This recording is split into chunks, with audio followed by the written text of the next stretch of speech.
It's my understanding that we have people from all around the state who are here with us tonight. From Yuma, Tucson, Green Valley, Mesa, Scottsdale, Chandler, Tempe, Glendale, Phoenix, Payson, Whispering Springs, Flagstaff, Kingman, Sedona, Cottonwood, New Mexico, Colorado, and more. Please make some noise if you're here from out of town. Yeah. Thank you.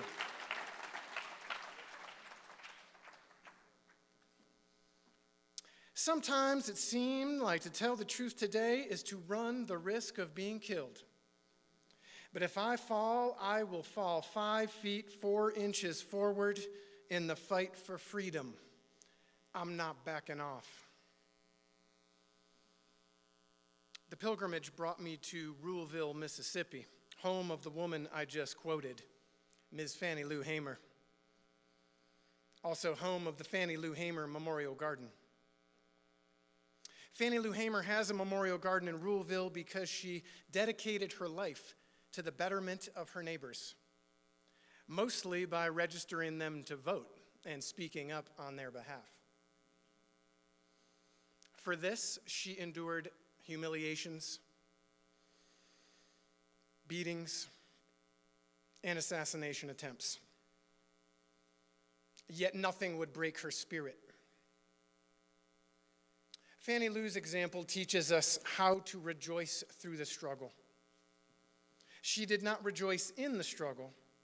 She rejoiced because she knew the struggle was worth the sacrifice. She refused to submit to the darkness. And at the darkest of times, what would she do? She would use the freedom of her voice to sing, pushing back on the anger and fear with love. She would sing to reclaim the moment with solidarity and dignity. Her favorite song, the most defiant of them all, "This little light of mine, I'm gonna let it shine." Yeah, I know you know it. I know you know it. That's right. We need to participate in the struggle for racial and cultural equity because it is worth the sacrifice. Now is the time.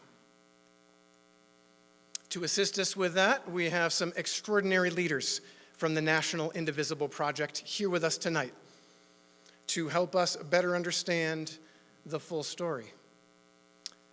Please welcome Lilian Molina.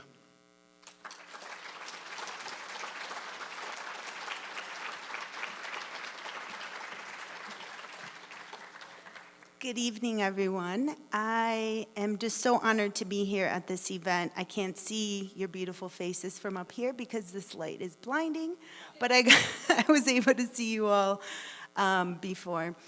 I have been with Indivisible National. I'm the West Coast Associate Organizing Director, and I've been with them for 5 months so far. And before that, I've spent about 15 years of my career working on environmental justice and climate justice issues. So it's such an honor to come after Lupe, sharing just like the biggest impacts on the people that have had the least power to create the dynamics. And it's beautiful to see all these young people also marching. I was kind of sad that I wasn't going to be part of any of the climate things, and here I am getting to share this moment with you all. At Indivisible, we are grappling with how we uplift the canaries in the mind, making sure that we're checking on them. And when I say canaries in the mind, I'm referring to the people most impacted by the symptoms of white supremacy throughout the years. Because as, how many of you ever heard that quote by Martin, was it Niemöller or something like that? First they came for the Jews, and I did nothing because I wasn't Jewish. Then they came for the communists, and I did nothing because I wasn't a communist. Then they came for the Catholics, and I did nothing because I wasn't Catholic. Then they came for me, but there was nobody left to protect me.